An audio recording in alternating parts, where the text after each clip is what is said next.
Support for this podcast comes from Frito-Lay and the 2023 Snack Bracket Championship. The Frito-Lay Snack-It Challenge is underway, and fans are voting on their favorite snacks to crown champion. We're talking about prime-time matchups between the best 64 snacks in the land. Will Ruffles Ridges reign supreme? Can Doritos defend their dynasty? Or will Smart Food use their smarts for a surprise upset? Only you can decide. Get in on all the action for a chance to win up to $1,000 or a year's worth of snacks. Let your snacks be heard. Just go to fritolaysnacket.sbnation.com to vote and enter for a chance to win. No purchase necessary. Sweepstakes ends April 3rd, 2023. Void where prohibited. Year's worth of snacks awarded in the form of 52 coupons, each good for one bag of chips. See official rules at fritolaysnacket.sbnation.com.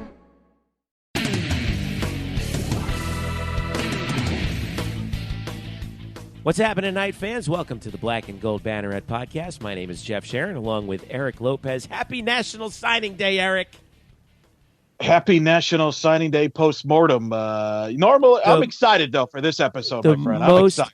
Overrated day in all of college sports is National Signing Day. But can I tell you something, though? Can I tell you something? I used to not like it at all and all that, but since I have become a radio producer, I actually like it because it's a cop-out and an excuse to talk college football and book guests to talk college football. So I've actually grown to like it just from a producer's standpoint. Yeah, congratulations. You're part of the recruiting media industrial complex. So we have that to talk about. That's the big story this week that we're going to be talking about. And our guest today, you guys are going to love this show because we went really long with our guest. Brandon Helwig joined us from UCFsports.com. No one is more plugged into UCF anything than he is. And we spent almost an hour with him talking about recruiting and where the football program is right now. It's fantastic. You guys are going to love this. Sink your teeth into this. And we thank Brandon so much for joining us. So a reminder, you can hit us up on on Twitter at UCF_Banneret. I am at Jeff_Sharon. Eric is at Eric Lopez Elo. Don't forget to hit up Black and Gold Banneret on Facebook. And if you don't already subscribe to our podcast, you should. And you can do so via iTunes, Google Play, SoundCloud, and TuneIn Radio as well. All right, Eric Lopez. National Signing Day is in the books for UCF football. They pull in 22 hopefully new student athletes coming for the fall. 4 of them are actually already on campus. They've already enrolled. They've enrolled early at UCF.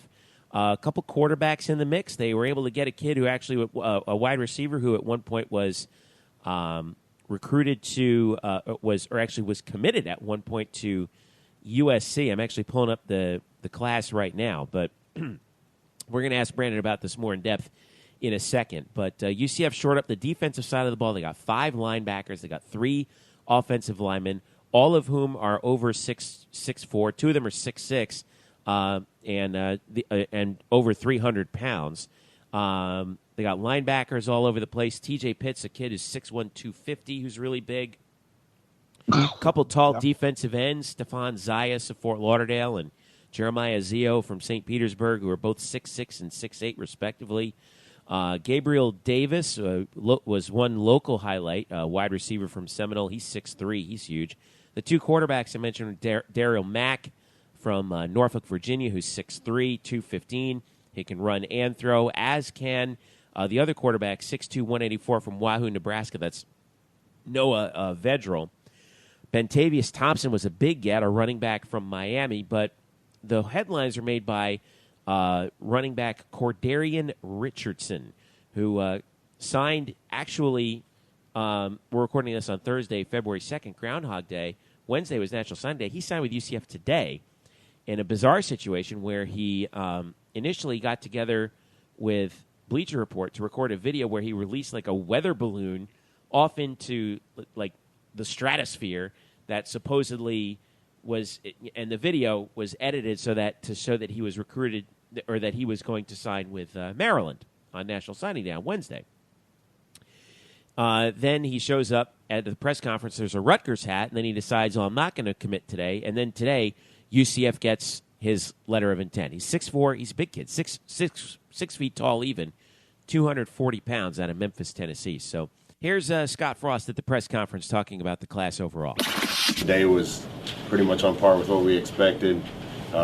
This year in recruiting is about as wild a year as I've seen, with kids jumping around, decommitting, recommitting, some schools dropping kids moving on. Recruiting's getting crazier and crazier, but today was pretty calm for us. I've said this a lot of times, I think we're in the best recruiting market in the United States. There's as many players closely clustered in this state as you'll find anywhere in the United States. We want to have a big part in that. We want to give high school kids in Florida an option right here in the state for a university to come and get a great degree and play great football. That being said, we're going to take the best kids that we can get in each and every class. So if there's a kid from another state that we like real well, we're going to go after him. But our primary focus in recruiting is going to be right here in the state of Florida. Obviously, the whole thing that drives me crazy, Eric, this is the greatest recruiting class in school history. Although, to be fair, according to Rivals, UCF did leapfrog Houston with the late addition of Richardson to be the number one ranked class in the American Athletic Conference, and I believe number 58 overall in the country, Eric. That's about as far as I'm going to go on all this crazy recruiting ranking stuff. What say you about it? Yeah, I mean, look, every class has I think every coach is going to grab players to fit their system. And I think I speak for every class. Out of these guys, there's probably going to be half of them are going to turn out to be really good. Yeah, half of them are going to play, right? Right. Maybe. Right. Half of them are going to not pan out and maybe not even play college football or transfer. I mean, that's what everyone forgets. And I've gone back and looked at the history of this before, and you'd be surprised how many players don't work out that everyone gets so excited about on National Signing Day. Right. I mean, and that goes for everywhere. I mean, I've seen coaches have always talked about if they can hit 3 out of 4 in this class, percentage-wise, that would be a success. And the thing that always is interesting is there's going to be that 5-star guy or the big-time hype guy that doesn't pan out, and then there's going to be that guy that nobody even talks about that turns out to be really good. And, we've seen that over and over and over again over the years. So I don't see any different. All of a sudden gets drafted to go to the NFL, right? Sure, exactly. So, I mean, that's the uniqueness of it, and I think from a UCF standpoint, Scott Frost obviously feels very good about it, so I think that we'll see. Time will tell. You just got to see. I don't get caught up in the wow, he decommitted. What does that mean? I always believe you let the coaches pick their players and then see what happens. I mean, some coaches will develop players and things like that. So. I don't think just because they put a ranking on it at the end of the day that means a whole lot. Obviously, you want to get the best talent, but you got to do something with it at the same time. So it's a combination of things that, but people always enjoy it, and I think for people, it's just a way to really look ahead to the following season in college football. I think that's what I really do think, Jeff.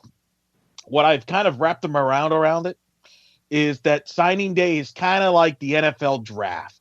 Right? Yep. Because the NFL draft, we're going to focus on the marquee names in the first couple of rounds, but there's always going to be guys in that second half of that draft that pan out that nobody even knows about until after the fact. And then there's going to be guys that turn out to be a bust, but we don't care. We want to enjoy to see what the teams do because we all deep in our heads think we are a general manager or a recruiter. And, it's just an excuse to, hey, the football season's just around the corner type of conversation. So I think that's kind of what signing day is. And I've kind of accepted it from that standpoint. Am I going to watch it every day? No, but I understand why people are interested. Because, again, I think, you have your hardcore fans that want to know every player they get and why they didn't get every player and why didn't they get the kid from the local area, yada, yada. And then I think there's other people that just say, wow, okay, what does that mean for 2017? And does that address certain needs? And I think that's the big questions we'll get into with Brandon here, Jeff, is, how quickly can certain guys on this class help next year's team? Because there are some areas that this team's got some question marks going into the spring. Yeah, we do get into that big time with Brandon. And I want to get a quick shout-out to Florida HS Football, FLA HS Football on Twitter. We were exchanging some messages on Wednesday, and he said, verbal commitment needs to be verbal intent and letter of intent needs to be letter of commitment. That's the part of the thing that just drives me absolutely crazy about all the hoopla around National Signing Day. UCF, by the way, according to Rivals, 53rd, not 58th. I should correct myself. But speaking of Rivals, let's go to our guest, the publisher of UCFsports.com. We've known him for forever. You know exactly who he is. He's all UCF all the time. Let's go to our extended interview with Brandon Helwig. And joining us now, an old friend of ours going back to when we were students, Eric. He's the publisher of UCFsports.com. No one is more deeply embedded in UCF athletics than this guy. And he is, and when I wanted to have somebody on the show to talk about recruiting, he was my first call, of course. Brandon Helwig. He almost needs no introduction, but I gave him an extended one. What's up, Brandon? Thanks for having me, Jeff. It's always great talking with you and talking with Eric. Eric and I chatted a little bit earlier as I was a guest on Eric's station. So It's always fantastic talking recruiting.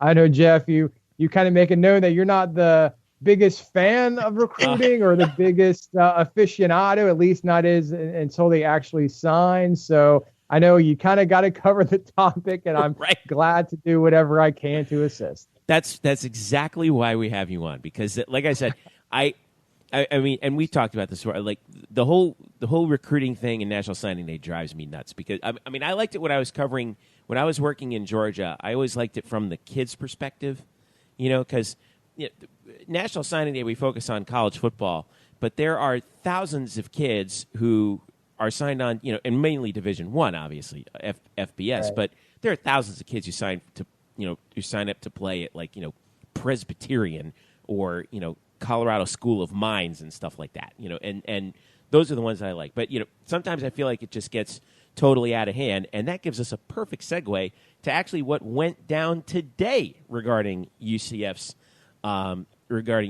recruiting. With tell us exactly what happened here with this kid who was committed to Maryland, and now he's at UCF. I don't even know. Okay. To be perfectly honest, I'm as puzzled as anyone. I mean, I kind of got a little bit of background. I don't know if I have the full story quite yet. If anyone is listening to this, I'm sure they kind of know the general basis of it. As National Signing Day goes, for the most part, you're just waiting on signatures of guys who have been committed, or you kind of know are going to be part of the class. But there's always a handful of guys that, maybe because they're a little bit more higher profile, they can kind of drag out the decision, and they're going to announce on signing day and get all that glory. And UCF was waiting on a few guys, and one of them was this particular player, Cordarian Richardson from Memphis, Tennessee, 4-star rated running back. Mr. Tennessee football, had been committed to Clemson for a long time. Reopened his recruitment in recent weeks, visited UCF, visited Ole Miss, visited Rutgers, and everyone pretty much thought that, he said that's my final three. I'm going to announce on signing day.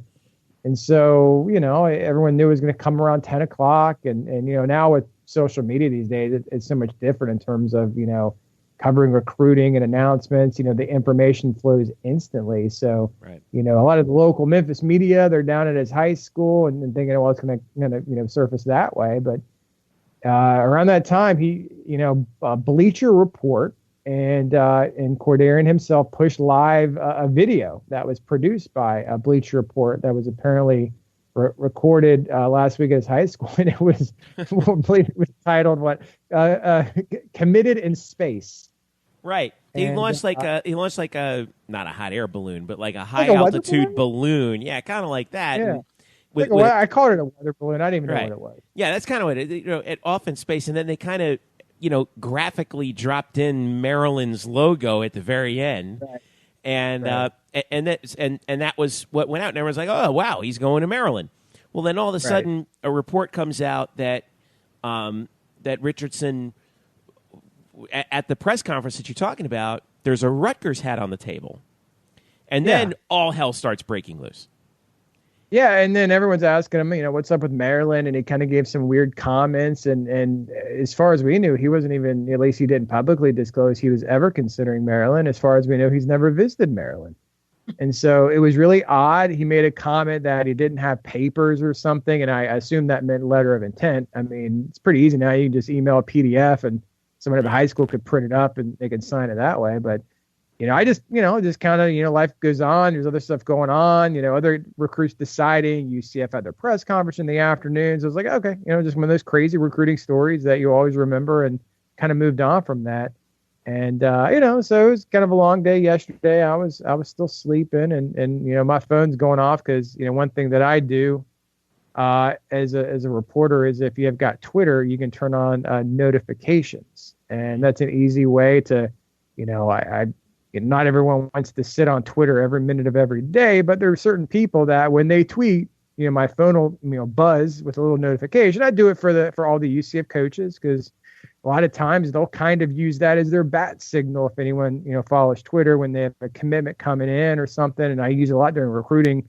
Certain recruits, are going to, make an announcement, pretty much any minute or any day. I'll have, their notifications on as well. So, I started hearing my phone kind of going off, and, Troy Walters, offensive coordinator, Eric Shenander, Javon DeWitt, all these coaches are kind of, tweeting these graphics and kind of teasing of there's, we're not done, there's big news coming out, and, kind of getting everyone amped and excited. I know the Dungeon message board was going nuts with it. I'm like, hey, what's going on here, and, kind of asking around and hitting up people, and, and I'm like, oh yeah, Cordain Richardson, what happened there? I just kind of had honestly kind of forgotten about it. And as I was encouraged to kind of check on his status, it became clear to me that, hey, he never signed with Maryland. Maryland put out a press release yesterday. He was not on it. DJ Durkin had a press conference, could not talk about him, wasn't asked about him because he wasn't on the list of signees. So, kind of heard that was, sort of what was going on, and UCF had his letter of intent. And from what I understand, in that time period, I don't know, it was like a couple hours or something before they officially announced it. They were just trying to make sure everything was on the up and up. They've got his letter of intent. Did he send a letter of intent to other schools? So they're trying to verify that, because that's happened before. With one of these things where you come out and say you're committed to another school, and all of a sudden you get the letter of intent. So, they just were trying to make sure everything was right, and that's where he wanted it to go. And, he knows that it's binding, just making sure everything, was on the up and up. So when they did, Scott Frost, I guess, they I'm sure, kind of did it that way with his Twitter account. They just kind of pushed it live, welcome Cordain Richardson to the family, or however they put it. So it was kind of crazy, and bizarre. I don't really get caught, I guess I'm in recruiting, but I don't really get caught up in the, stars and the rankings and all that stuff. I don't really, because it is important, but then again, it isn't sometimes with individual players. But it was a good addition for UCF, and it pushed them to the top of the rankings in the American in terms of recruiting rankings. So,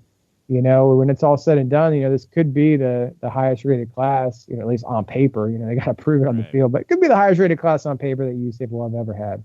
Where does this weird story rank of all your years covering recruiting and UCF as far as bizarre recruiting UCF stories? Is it at the top of the list, or do you have others that compare to this?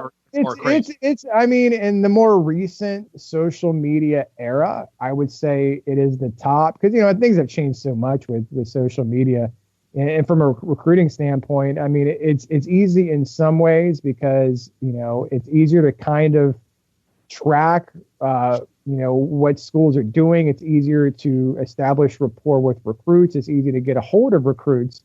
But then again, because it's so easy, recruits get kind of, disillusioned, I think, and a little bit tired of the process. Some guys love it. They love the attention and everything else. But from my standpoint, really? Yeah.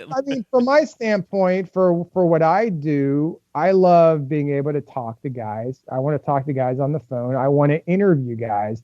And honestly, it's made it tougher. More and more guys, they just want to tweet and just, this is my decision. And they don't, I guess it's the way it goes. I know with me through the years, every January, my phone, in terms of minutes, when you still had cell phone plans that had minutes, I'm going over the minutes. You're calling so many coaches and high school coaches and players, and you're trying to track down information the old-fashioned way. Now I barely use the phone. I barely talk on the phone because you're just texting people, you're messaging people. You're kind of, that's how communication is these days, and that's kind of how it is for these players. They just want to DM a sentence or two, in terms of why they chose a school. No one wants to talk on the phone anymore, which I enjoy doing, so I always enjoy talking to the guys. So I think I got kind of distracted what we were talking about. Oh, you're talking about stories. Yeah. Yeah. Where does this story rank as far as the bizarre stories? It's still not number one. I know I've told this story on the message board several times through the years. And if anyone's been around, really when I first started, first couple of years of having my site, UCFsports.com, this was when a lot of times, and unfortunately, it just seems like with UCF not really always having a lot of local players and just feeling the need on signing day that you just kind of need to be in front of the computer because it's really tough to stay on top of things when you're driving around, and then going maybe from a high school to high school for a signing day announcement. If there would have been a really highly recruited guy or some guy announcing and you didn't know where he was going, that would have been going on in the Orlando area, I'm sure I would have gone to it. But if, years back, I'd always get out on the road and I remember one year that actually this was the year. Started off the day, it was 2002. Went over to Lake Howe High School around 7 a.m. Brandon Marshall was signing, and covered him. He was real shy, barely talked. Took a few pictures, interviewed his coach, and then I drove out to Brevard County where UCF had a few more guys signing, and one of those stops was at Cocoa High School, and there was a couple guys there. Chris Welsh. Played defensive end, was a very productive player for UCF. Yeah, I remember Chris, He was one of them, and the other guy was a kid named Rama Fuller, was his teammate, and he had been committed to UCF for a long time, and there was a little bit of, you knew some other schools were going after him, but he claimed he was solid and everything else, and so they had the whole signing day, ceremony, and the high schools and the teachers that they're close with. They had a cake. They baked a cake, had both their names on it, and put UCF on it. So they make a big deal about it. And Chris signed, and they're like, well, and then Ramo was like, yeah, he's like, well, actually, I didn't sign today. Friday is going to be my birthday, and it's going to be really special for me to know that I signed my letter of intent on my birthday. And so, well, okay, sure. I guess that's interesting. So be back here on Friday.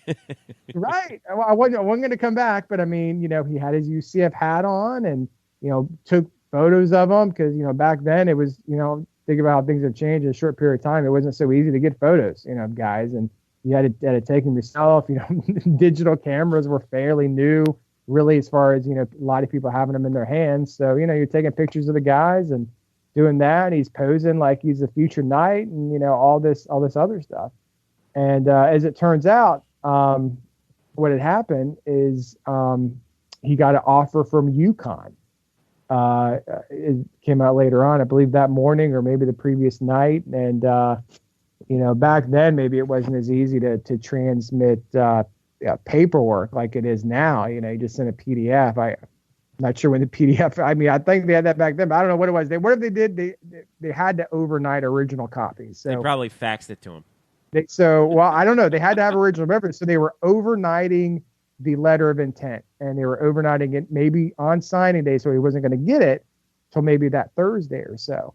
And so he kind of, sort of stretched it out and kind of didn't want to announce that, it's tough. I mean, if you change your mind and you've been with UCF for a long time, you got a teammate, going to UCF. So he just didn't know how to handle it. And so it was kind of funny when all of a sudden it comes out that, he's not signing with UCF, he's signing with UConn and you don't really see this anymore, but his message boards, it's kind of always been the same, and everyone freaks out, and everyone's like, oh, low care, you get that kind of reaction, that angry fan reaction when some guy doesn't do, people disagree with the way they handled it, or you're not going to be on my team, and all that, and he actually he registered, and he actually made a post on the message board, on the UCF board, on the dungeon, and kind of explained his decision and why he was doing it.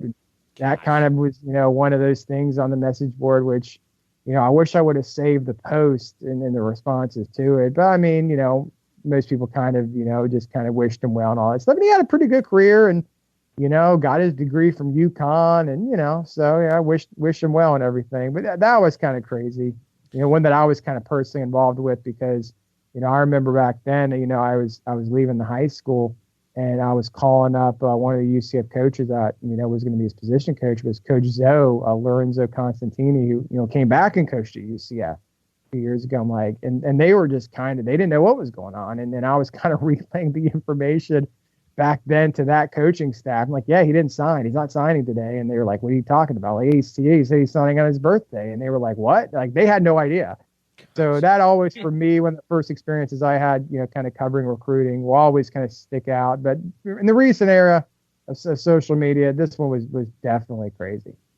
Gosh, that's bizarre. Well, so let's talk about the less bizarre stuff, specifically this recruiting class this season. So UCF gets, if you include Richardson, 22 players. The position breakdown: 2 quarterbacks, 5 linebackers, which they really did need to shore up. 3 DBs, 3 D linemen, 3 offensive linemen, 3 receivers, 3 backs.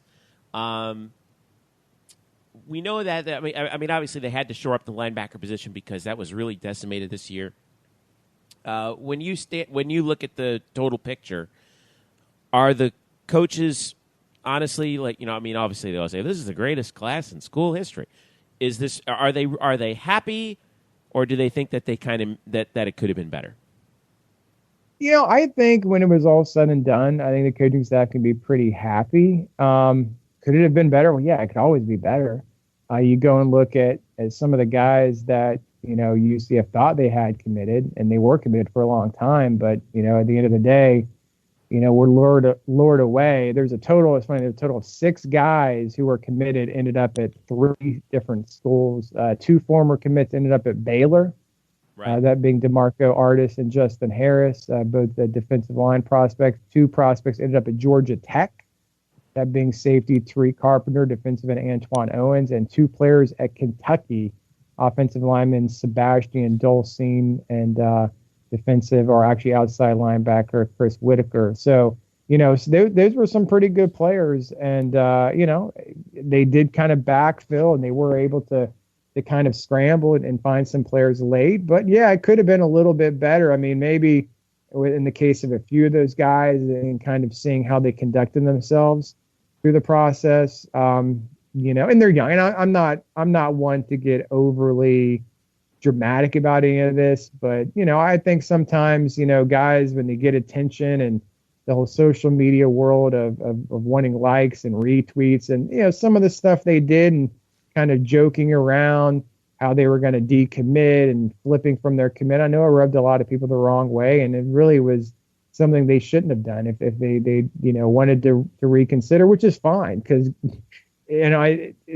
before it seemed like recruiting there will be a few guys that would change your mind, but it just seems like it's becoming more prevalent these past few years. But some of those guys kind of conducted themselves, not all, but some of them were a little bit probably could have behaved a little bit more maturely with that. So maybe you could look, if you're a coach at UCF, you're looking at it, you can kind of spin it and be like, well, now that we kind of knew that about it, maybe that's not the kind of character that we want on our team. But yeah, for the most part, I mean, being the way they close late, I mean, because getting not just the running back that we talked about, getting Marlon Williams, a wide receiver, getting him over Georgia Tech, which I know was a source of satisfaction for the coaching staff, knowing that they had lost 2 players to Georgia Tech that had been committed. And in fact, that one's funny, is because Marlon Williams actually had committed at both schools.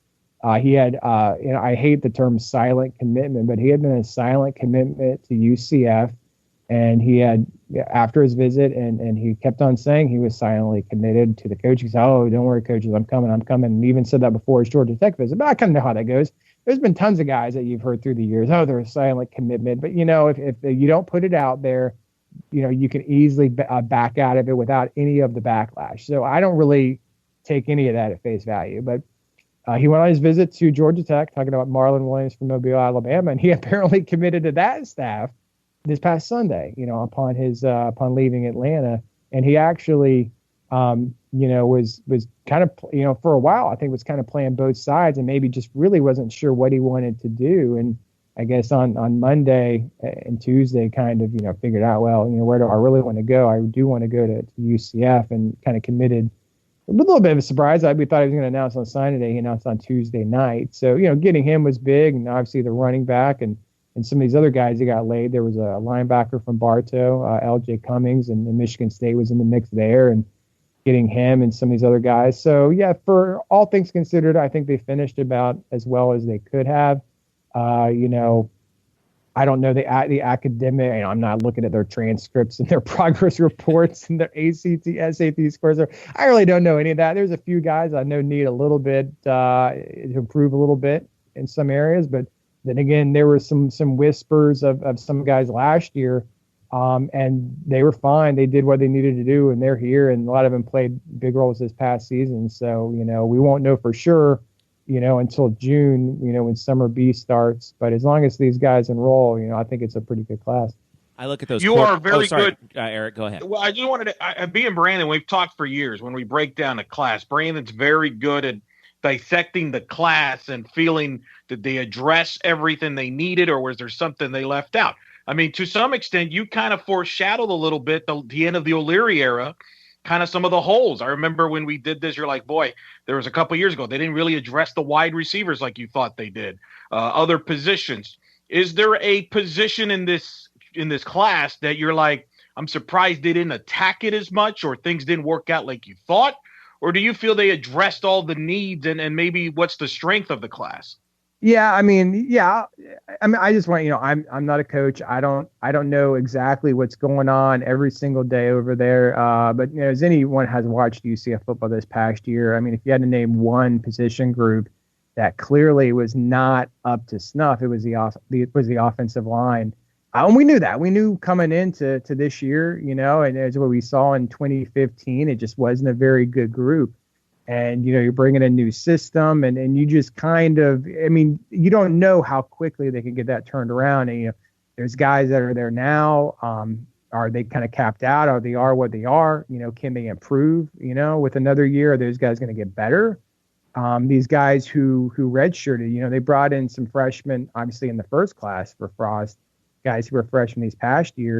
One guy played, Jordan Johnson, this was kind of thrown in there. A couple more guys are redshirted. Are those guys going to turn into product? Because that's the hardest position out of all of them, I think, is offensive line. That's the one where rankings really don't matter at all, because there's all, you can have the size and all that, but if you don't have the heart, the toughness, there's so many stories of guys who, were maybe late bloomers, hadn't really developed it physically in high school, and then they blossom into fantastic linemen. And I made a post on the Dungeon the other day. It was Josh Sitton, and he was a guy that, when he got to UCF and this was O'Leary's first class. It was like the first month on the job. I think O'Leary even, had a heart attack, and there was a lot going on, that first couple months that he got to UCF, December 2003, January 2004. And, some of these players, I remember, and everyone, nothing changes sometimes. And fans kind of, make little comments like, oh, what kind of recruits are we getting here? And Sidden was one of those guys that he had two offers, UCF and Nicholls State. And, and people were like, what are we doing here? Is this guy like some 1AA level recruit? And he was a recruit where they told him he was going to play defensive tackle, because that was kind of his bread and butter in high school. But O'Leary was smart. He knew how to develop and identify guys that could fit different roles. And he knew all along he was going to play the offensive line. And then I think on the first day of practice, I don't know, maybe he was still listed as a D tackle. I'm not sure. But, he ran out there with the offensive lineman. I remember that first practice going down the list. Oh, yeah, I thought Josh Sitton was playing D. Oh, he's on the offensive side. Oh, okay. So, and then he turned into what he is today, multi-year, multi-Pro Bowl offensive lineman, one of the best in the game. And so, you don't really know how it's going to work out. UCF's had walk-ons that come in to be fantastic offensive linemen. They've had guys who maybe were highly ranked or busts, and they don't know how, don't really have what it takes and never really see the field. So it's really hard to know what's going on there. Are the guys, how's it? And that's why I would love to. I don't know if we're going to be able to see any spring practice. We weren't able to see any practices this past year. But I'd love to know kind of how that's going to develop. So they signed 3. Okay, to get back to your original question, they signed 3. They had 4. They thought they were going to sign 4. One of the guys decommitted, Victor Beach. went to Purdue. That was a crazy story too, because he had been committed forever. He was a cheerleader. He was the ambassador for the class. Yeah, he was And pretty active he was on social media. I remember, seeing retweets from you about him. Yeah. Right. And then, we talked about social media with certain personality types, and we all see it. It doesn't matter if you're 17, you're 18, you're 25, you're 35. You have your friends on Twitter and Facebook, and the people that just constantly need attention. And, and just the way it is. And maybe, I don't know, if I would have had Twitter, when I was 17, I don't know if I would have been just like some of these other guys, and wanting that attention too. But he really kind of, it seems like in recent weeks, he kind of really needed more and more of that attention. He got a couple walk-on offers from Florida and LSU, and he was trying to tweet, I got an offer from these places, and just as a walk-on, which is great, which is a big honor. But he was just kind of playing into that, and I think it got to a situation where you get on Twitter and recruits are friends with all these other recruits nationally and statewide, and they see all these guys, taking official visits every weekend, having a good old time. And, he's been committed to UCF for 6-7 months. And he took his visit a couple months ago, and he wants to take visits. And, other schools are kind of, hey, come over, visit our school. And so Purdue entered the picture and wanted him to visit. But he knew, at least with offensive line, it's kind of, every coaching staff kind of has their own unofficial rules when it comes to recruiting and commitment to taking visits. But with offensive linemen, because Greg Austin kind of oversees, he's the offensive line coach. UCF oversees all those. He's like, if you're committed to UCF as an offensive lineman, you don't take other visits. If you take other visits, the you shop, we shop kind of mentality. So he wanted to have fun and take a visit, but he didn't, he knew what would happen with UCF. So he tried to conceal it. He knew that it make it out that he was going to be out of school on that Friday. So he made up a story and told the coaching staff that he was flying out of state to visit his grandmother. And he told the other commitments that as well, because, all the commitments, and maybe we're on Facebook, we have different group chats, or on Twitter, maybe you got, 3, 4, 5 people you kind of have something dialogue with. They have the same thing. All the commitments are kind of going back and forth with each other on that. And, he kind of said the same thing to the other recruits committed as well. And so he pretty much lied about it. And, you can't keep a secret these days with social media. If you go on a visit, you just can't. It's going to get out. So it got out, and UCF didn't really know about it. And, there was a confrontation, I guess you could call it that, a phone confrontation, and UCF was very upset. And, I don't know if he was going to decommit anyway. Maybe he was, I don't know what the fascination with Purdue was with him, because it seemed like he was so solid. I mean, it seemed like he was Mr. UCF. So I don't know what happened there, but he did decommit. And at that point, I think UCF kind of felt like they didn't really want him. I know that could be just spin, because, everyone kind of says that. But I think they just kind of, if you're an offensive lineman, you want to have you don't really necessarily, back to the O'Learyism about me guys, and maybe that was just a 17-year-old thing and he would grow out of it. But I think they kind of got annoyed at that, in particular with him. But yeah, they would have liked to sign another one. And, late in the process, finding an offensive lineman that you feel like you're not sacrificing quality or character for is hard to find.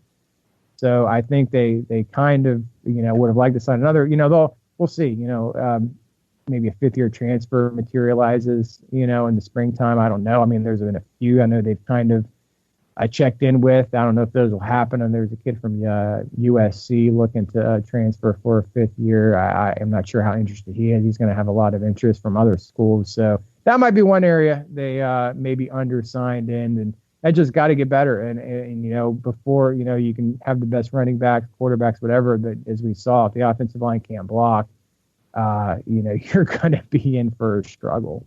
Right. Let me ask you about the quarterbacks, because UCF picked up 2 of them.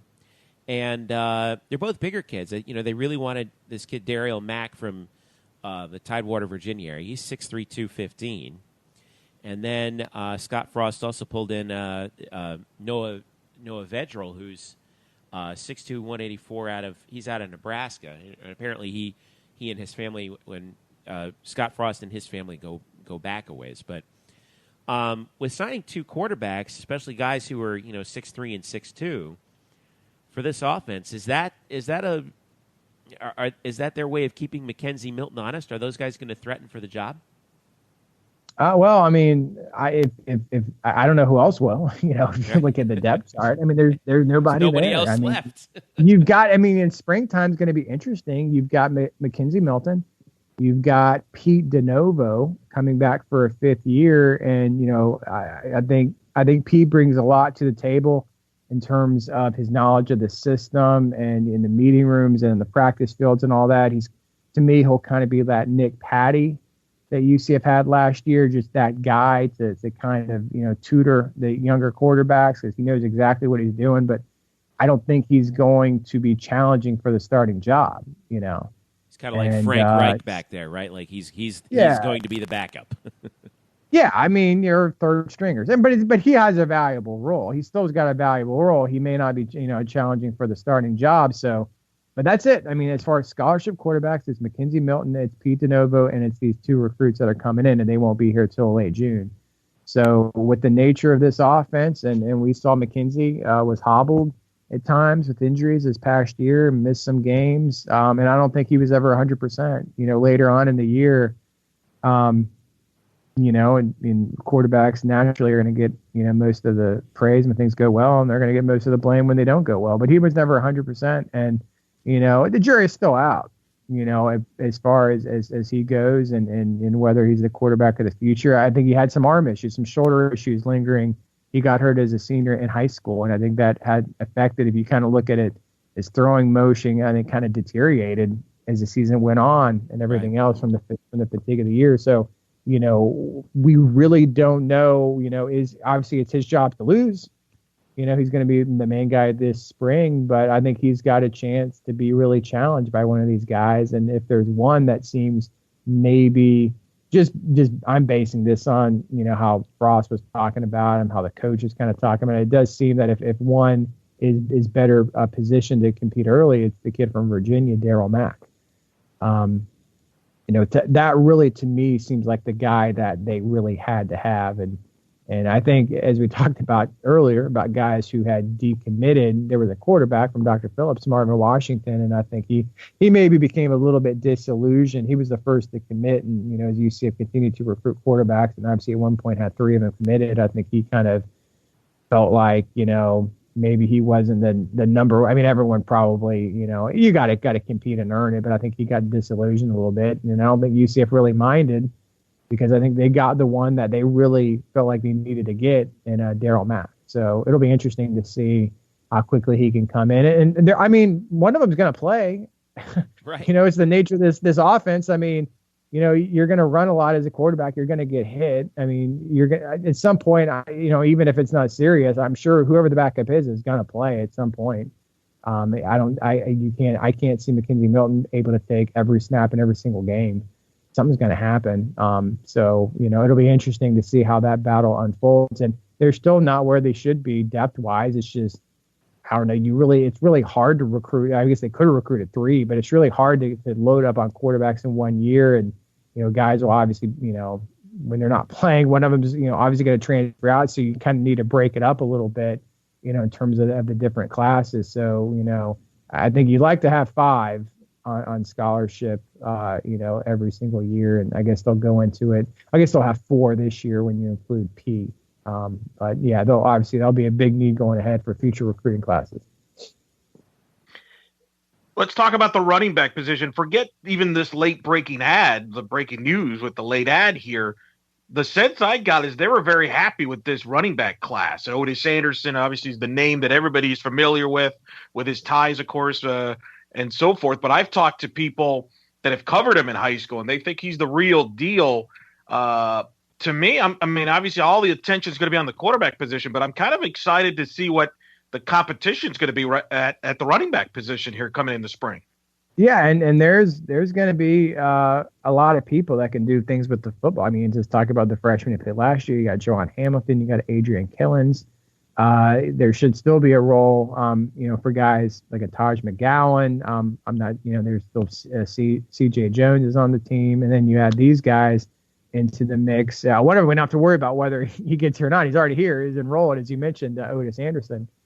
Very first player to commit to UCF, doing so last March. And believe I think Coach Hell talked about. I'm trying to remember different coaches who talked about which players. But last night at the signing day event, all the coaches got up and talked about all the different signees, and he's already put on 10 pounds. The coach had mentioned regarding Otis and just getting into a college level strength program and eating better and all that stuff. And he's a smaller guy, a little bit more of the Killins and that kind of size. And these other guys are, as you mentioned, obviously a lot bigger, and UCF really doesn't have any of those. Dontravius Wilson was a little bit, he wasn't maybe quite as tall as somebody, but he was more solidly built, and that's a mold of a running back that, since he's graduating, UCF wasn't really going to have on roster. So between Bentavious Thompson and Cordarian Richardson, I mean, was he like, I forgot where did they put him at? Did they put him at 240 in the signing? I was going to go back and look at the tweet, because sometimes they update those things, because usually what they traditionally do is they obviously they measure the guys when they come on the visit, so they want to have the accurate height and weight. So I mean, he's massive. I mean, he looks at the build up like a NFL linebacker. 240 pounds. That's where they list him as. Yeah, they do. So that brings a whole different dynamic. So as we talked about receiver and running back and some more talent at quarterback, it's just, as we said a minute ago, it's getting that offensive line. I think some of the pieces are getting in place, but it's just really going to depend on that offensive line to put it all together, because there'll be a lot of weapons, assuming all these guys qualify. There'll be a lot of weapons at their disposal next year. So let me ask you about the recruiting industrial complex now. The NCAA's Division I Council may or may not approve a early signing period, which we know the coaches have wanted forever, because it seems like it will. It seems like there's a 99% chance it will go through. Right. So they're meeting April 13th and 14th, and the way I understand it is there would be an early signing period for football starting in for the class of 2018 in mid-December, which kind of takes the sheen off National Signing Day for the recruiting media industrial complex, but the coaches have wanted this for forever, and I think it was the presidents who opposed it all this time.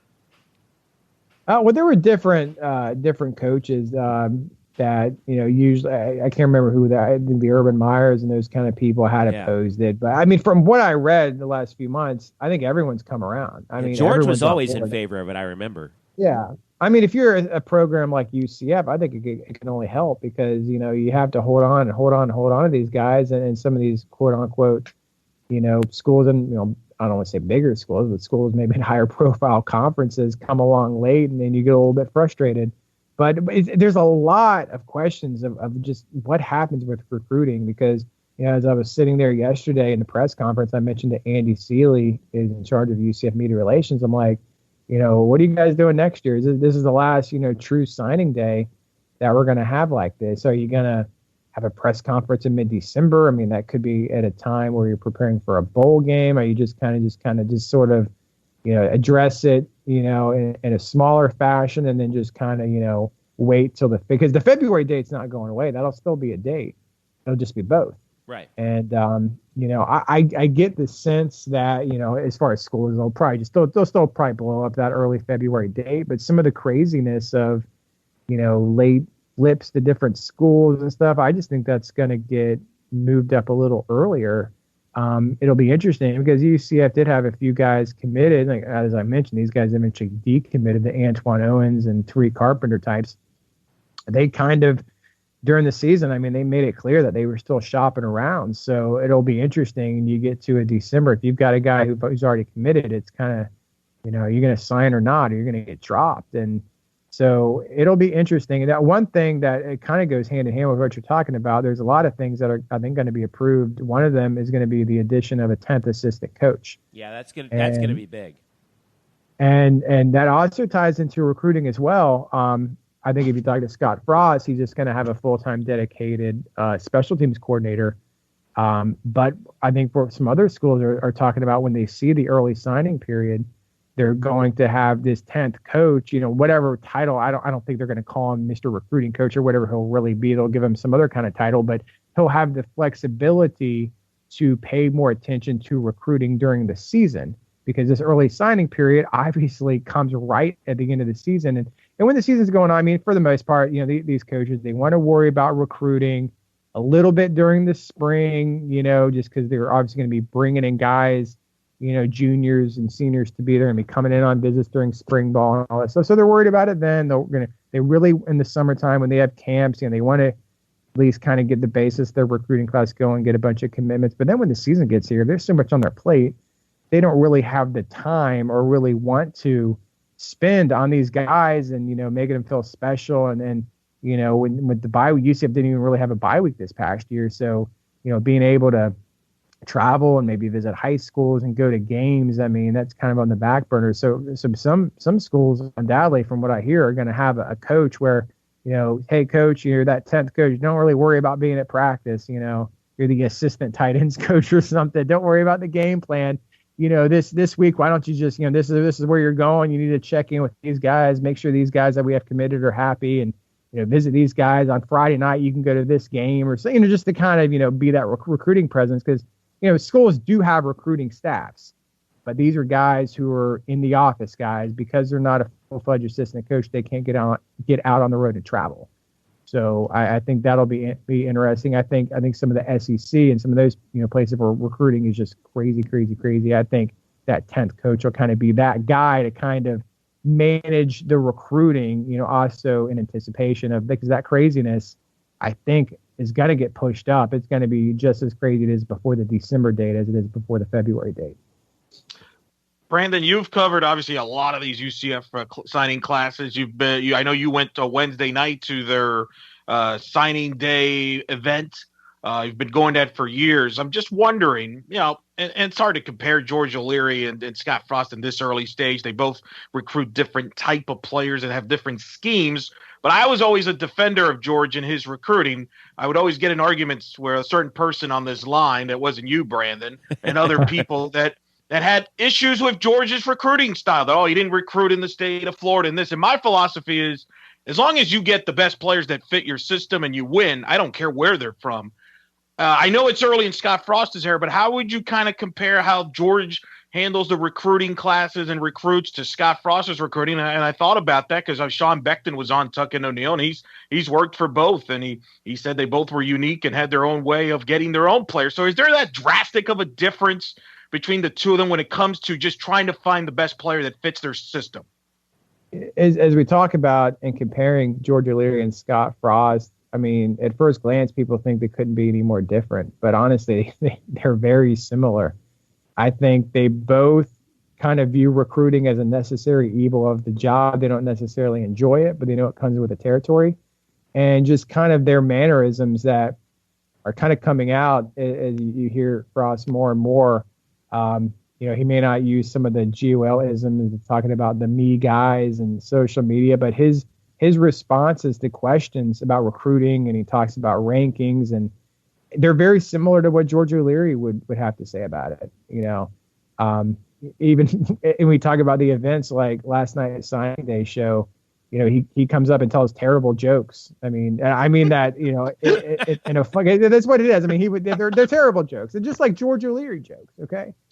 So it's kind of that same manner. And one of these things we talked about, for years, local high school coaches would get all butthurt. Oh, George O'Leary doesn't recruit the local players, and they'd get all upset about it. And George O'Leary, at various times, because he's local, he's going to do things the way he thinks they should be done. And maybe some coaches feel they were alienated or what have you. But, Scott Frost is just the way it goes. He didn't recruit really.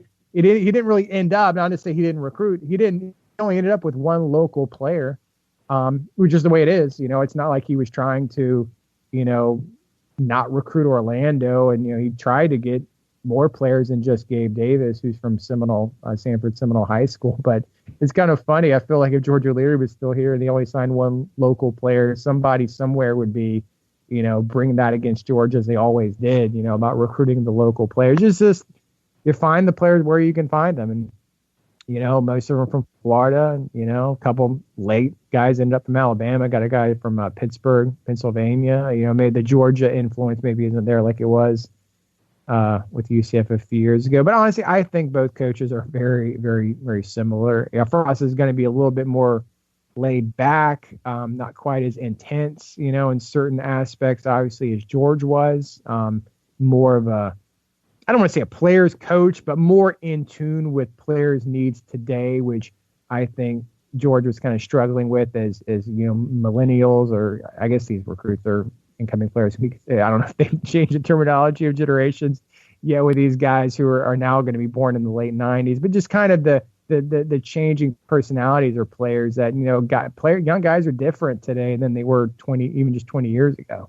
So I think George kind of lost a little bit of that connection in these last few years and everything else. But honestly, as it pertains to recruiting, I think both coaches are very similar. Well, last thing, Brandon, before we let you go. Obviously, go into the 2017 season. They lose some personnel on the defensive side. You got 7 home games. Give me a couple storylines. I know the quarterback position is going to be talked about with McKenzie and everything, but outside of that, what are you looking forward to when spring ball starts up in March and obviously the spring game in April, and then we go into 2017? Oh, there's a lot, to kind of look at. Going 6-6, you want to build on that. You want to do better than that.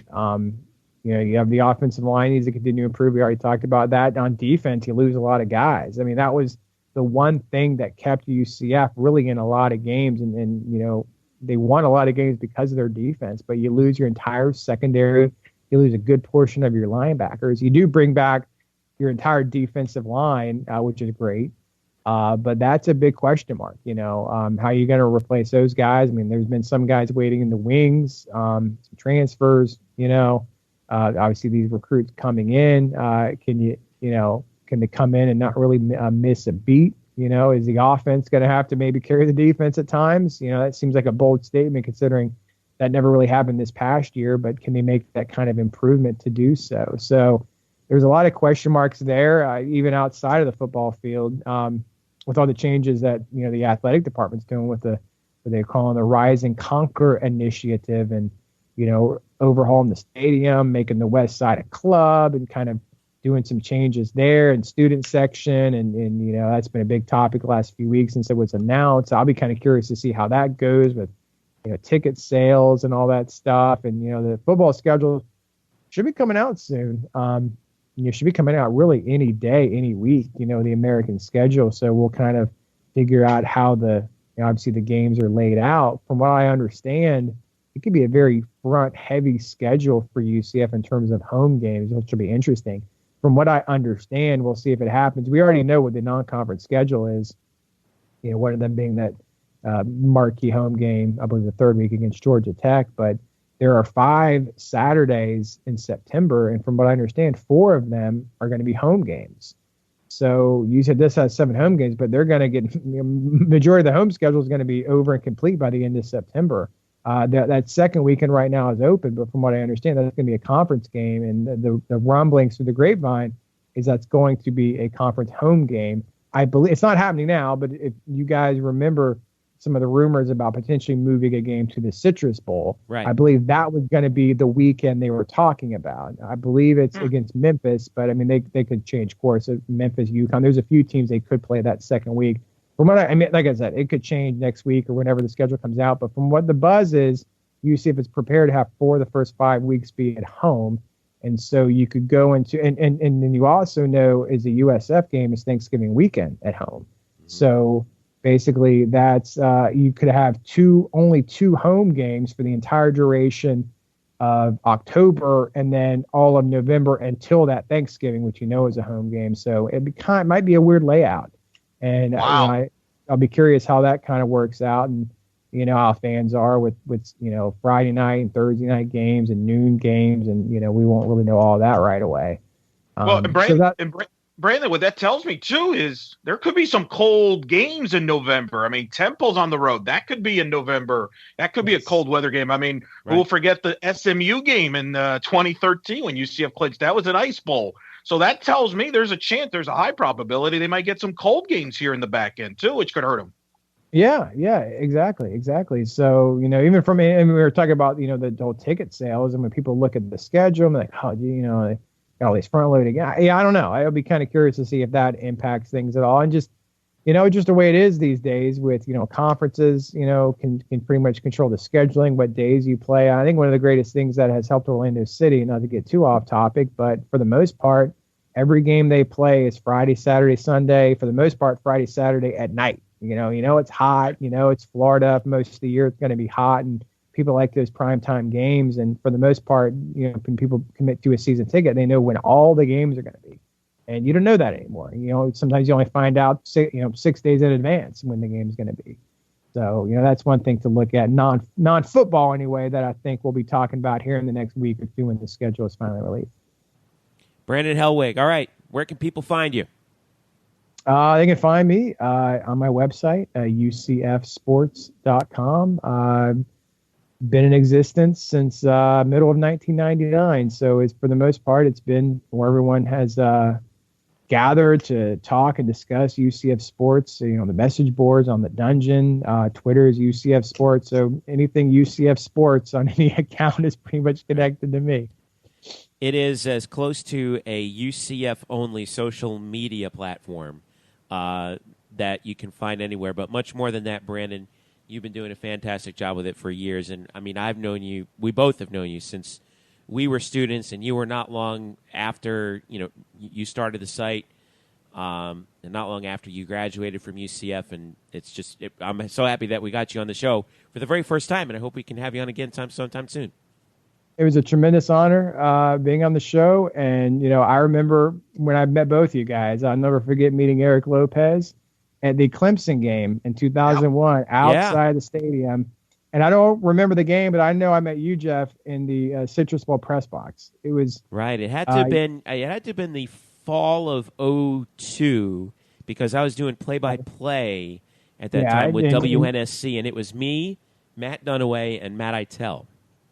Okay, because I remember you were explaining what you do, and I think you were wearing like a white shirt and a tie or something. Is that something you would have been wearing back? Yeah, that was play-by-play. Yeah, that was the thing. I was the sports director of the station at the time, and I told everyone, I said, no matter what event we do, we're wearing a shirt and a tie because I always wanted to make a good impression on everyone that was there. And didn't you also do basketball as well? Yep, we did everything. We did both basketballs. Didn't one year? Didn't you go up? You went up to the conference tournament, right? Yeah, I did. I know I went up there. Dunaway went up there 3 times. I went up there once, and it was the one. It was in Belmont. It was the second of the 2 straight in 2005 because I had a job that prevented me from going the year before when we won. But I went up to Belmont, and I remember that was a whole week where there was a women's basketball game. No, there was a baseball game in Daytona Beach that I did, and then I drove up. There's a women's basketball game the next day, UCF at Belmont, and then the men's tournament started the next day, and we used to do all the games for the conference, and they would put our web link for the Atlantic Sun Conference. They would put our webcasting link up there on their site.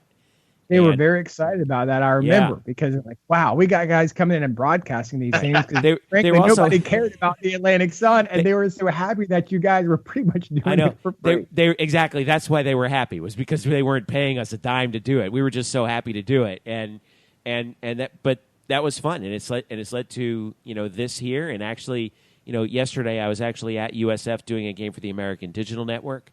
A women's basketball game between USF and Cincinnati. And Eric, of course, has been all over the place doing softball, which we used to do on tape delay on the old on the radio station.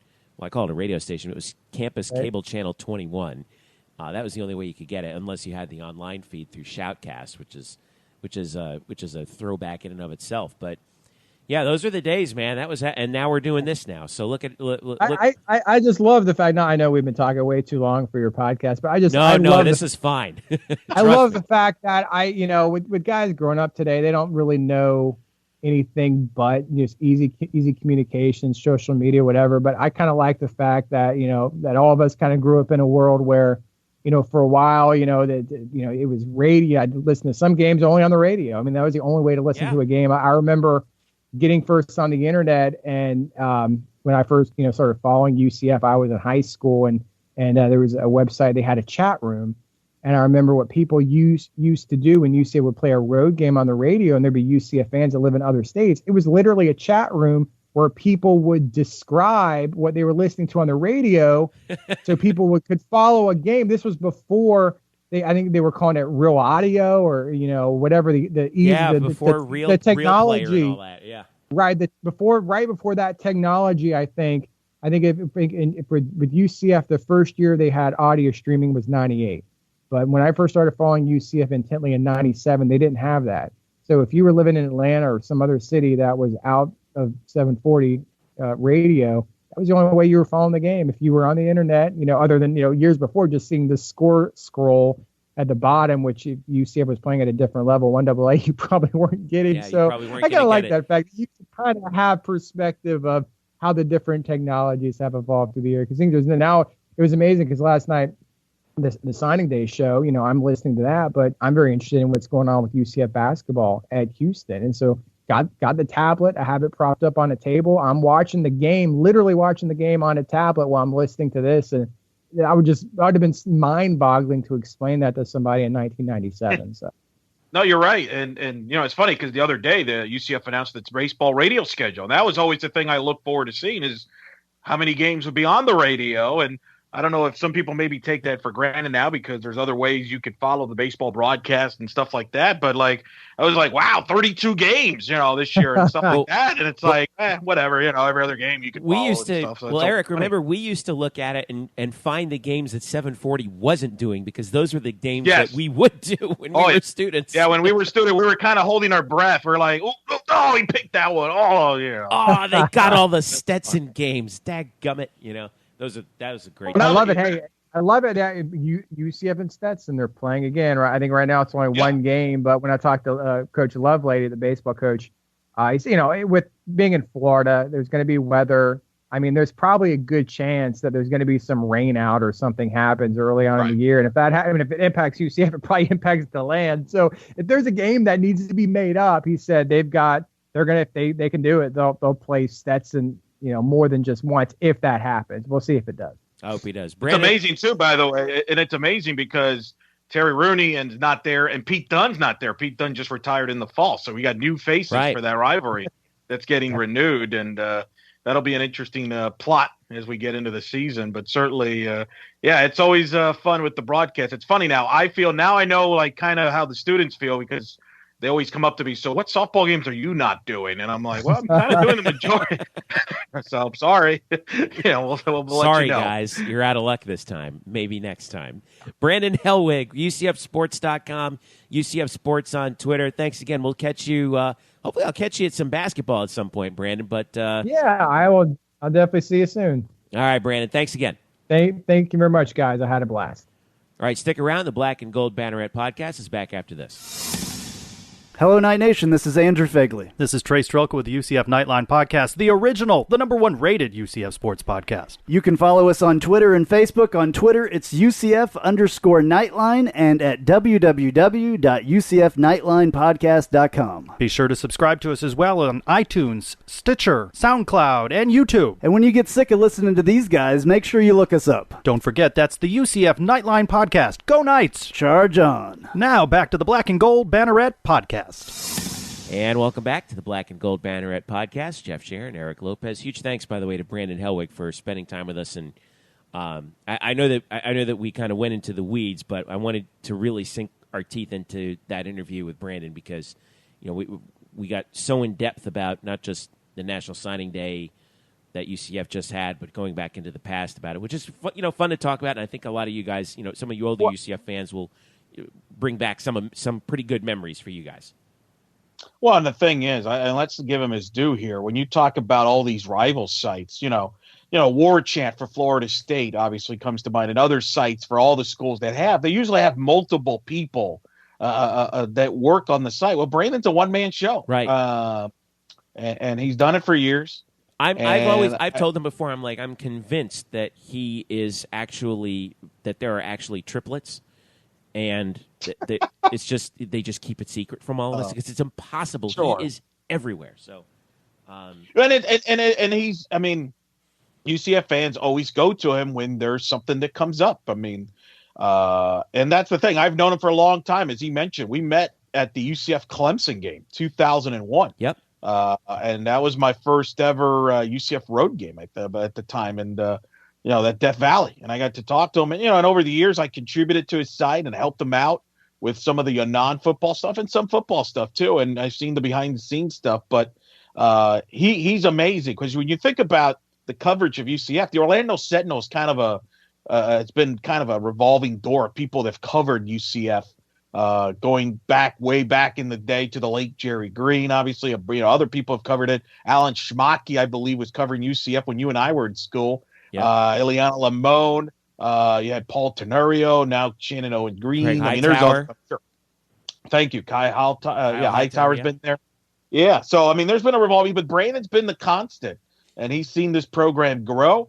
And he covers the recruiting side and the football side, but he also does the basketball and the baseball. Really, the in-depth he does with baseball and the tradition it does there too. So always great to chat with him about that, because, he's, like I said, he kind of, he puts out all the content. He'll add some commentary, and people always are intrigued by his opinions on stuff. I'll never forget last year. When the coaching search was going on for football, everybody, it seemed, myself included, was checking out the site to see, okay, what has he got? What's the latest? Must tune in. And he talked about Twitter notifications, which is the funny part, because he's one of my notifications on Twitter. If Brandon gets something, I always want to know about it, and you should too if you want to know about what's going on with UCF. And oh, by the way, one last note on Brandon: can never underestimate how good of a photographer he is. He shoots every game for football, and that's why he's not so active on social media like during games. It's because he's down there on the sidelines, shooting photos, and he's an amazing photographer.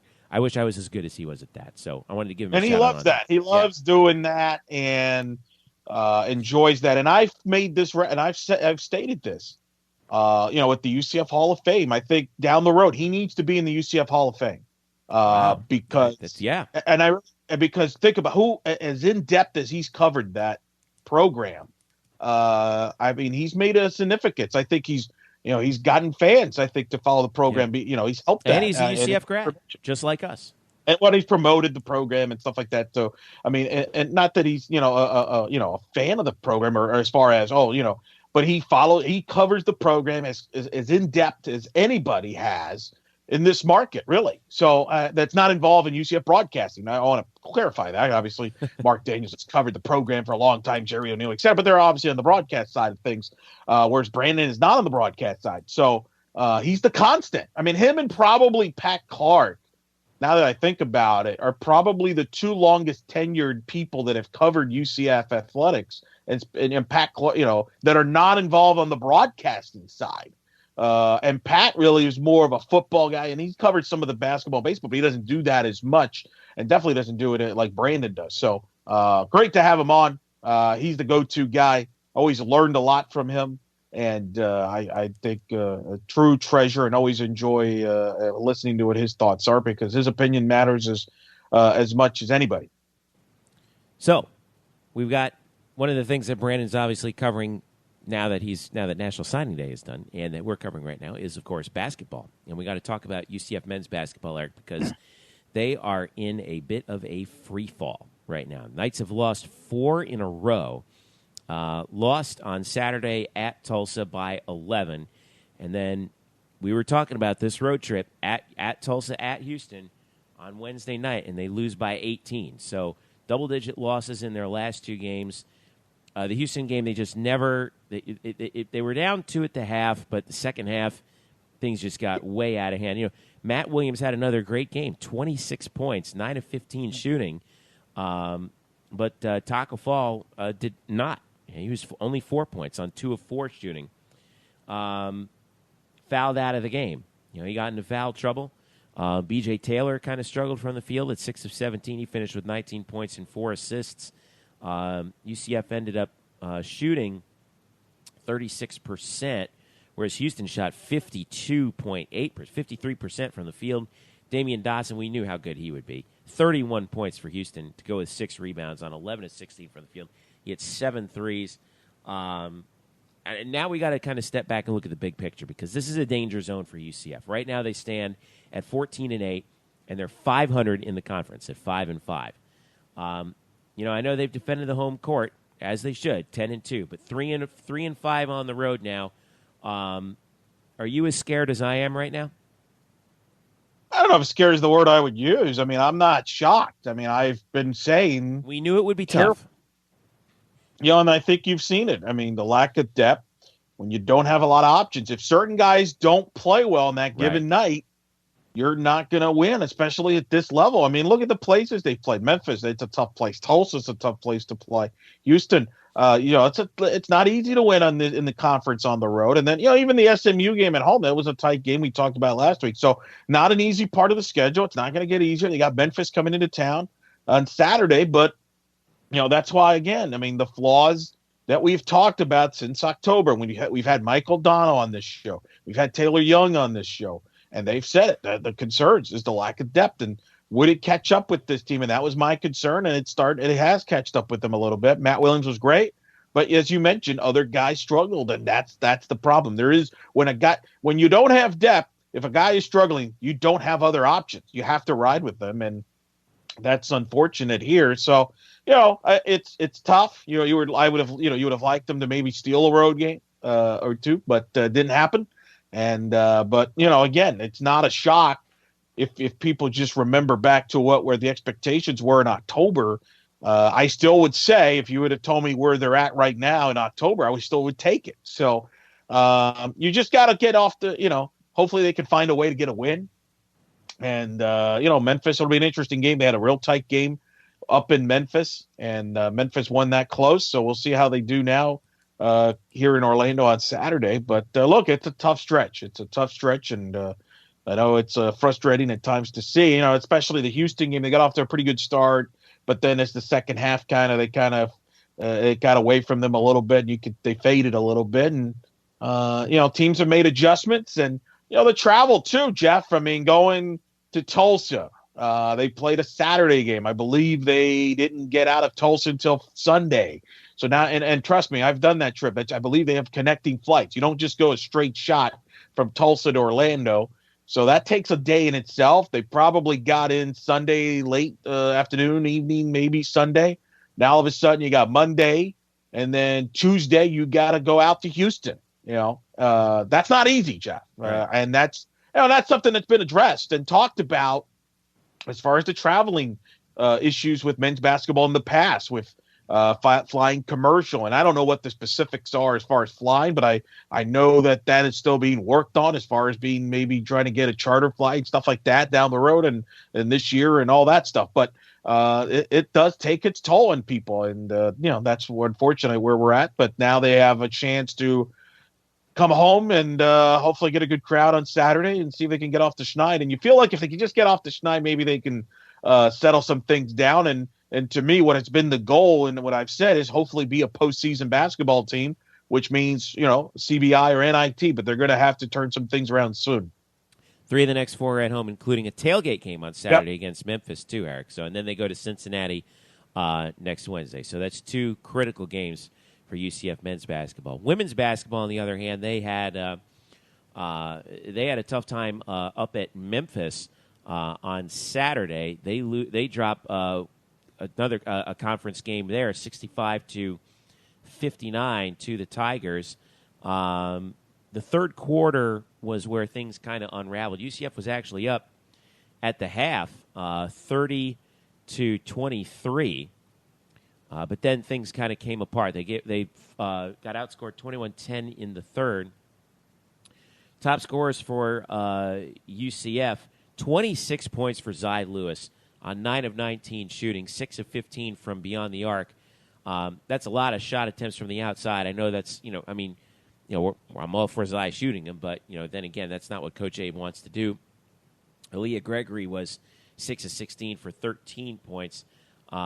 But the Knights, after a hot shooting first half, 52%, fell down to 35% in the second half, whereas Memphis shot 39 in the first and then 45 in the second, and they got the victory. So right now for UCF women's basketball, they kind of find themselves in a little bit of limbo as well where they've kind of been middling a little bit.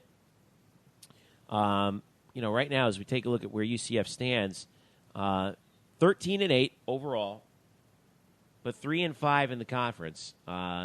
Despite winning records home and away, conference has not been kind to them, at least to this point. They had that losing streak, and now they've split their last 4.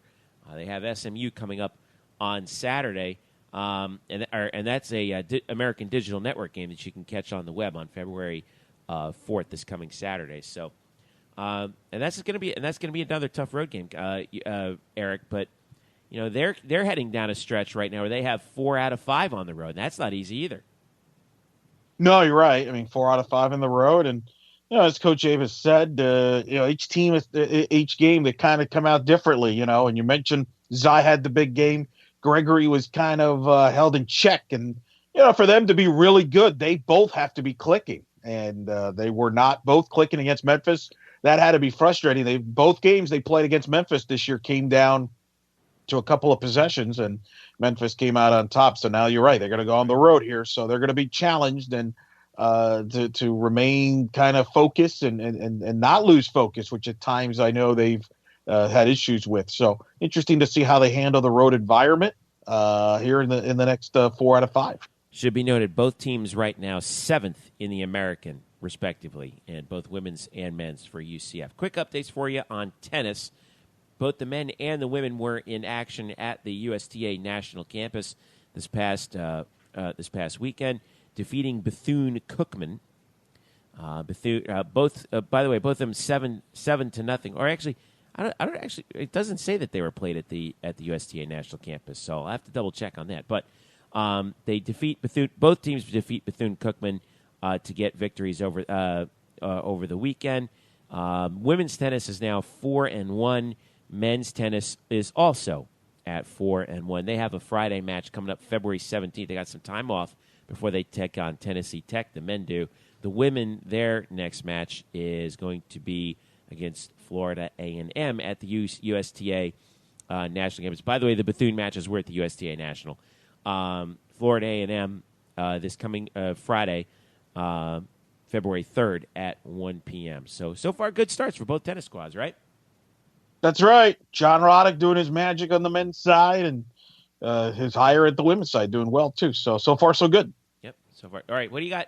I know we went long, folks, but, we had Brandon on that whole time. We wanted to have that on there and air it to you as a whole thing. So what do you got coming up this week for you, Eric? Well, obviously, I produce Tuck and O'Neill weekdays 3 to 7 on Sports Talk 1080 The Team Orlando, also up in Gainesville and Ocala. And then I'll be going to the Memphis basketball game on Saturday. And then a week from this Friday, February 10th, on the call, it's UCF softball season opener against FAMU, 3 o'clock. Right. My 10th year, 10 years ago. A decade, Eric Lopez. Yeah. I've been there since 2007. I don't know how that works. It's 10 years, but if you actually count the seasons, it's actually like technically my 11th. I don't know how the math. Well, I don't know how that works. Last year was your 10th season, but right. It has been 10 years. Correct. So well said. There you go. Just so it's fun. Looking forward to it. Young team, and I'm sure we'll talk more about that next week. We go more in depth on that to talk about the softball season. But that's kind of what I'm getting really geared up for. I know you're just coming off work and making your American Digital Network season debut. You called that Cincinnati USF game. You're part of that broadcast. So yeah, with the great Ted Sarandis, a legend in Boston, used to be Boston College's play-by-play guy. Got a good look at USF women's basketball. Boy, are they good under Jose Fernandez. I mean, they are really good. They're really scary. You can check that out if you want to do some scouting on YouTube as well. Just look up for the American Digital Network and check out that game. And then we'll be back again next week. We're heading right down the pike. We got baseball and softball getting ready to fire up, so hopefully we'll have more content for you there. So where can people catch up with you, Eric? Eric Lopez Elo on Twitter. And you can hit me up at Jeff_Sharon. Hit us both up at UCF_Banneret. And, of course, don't forget to follow our guest, Brandon Helwig, at UCF Sports and at UCFsports.com as well. You can follow us at blackandgoldbanneret.com Also on Facebook, all you got to do is look for Black and Gold Banneret. And subscribe to this podcast and give us a rating on iTunes. You can also hit us up on SoundCloud, Google Play, and tune in. So for Eric Lopez, I'm Jeff Sharon. Thank you so much for listening. This has been the Black and Gold Banneret Podcast.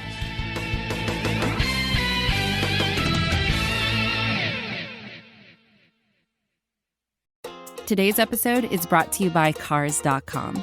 With over 2 million vehicles and 50,000 more added every day, Cars.com will match you with the perfect car for you, your budget, your life, your style. And if you're ready to say goodbye to your current car, Cars.com will get you an instant offer to cash it in. Just start by entering your license plate and get matched with a local dealer who will write you the check.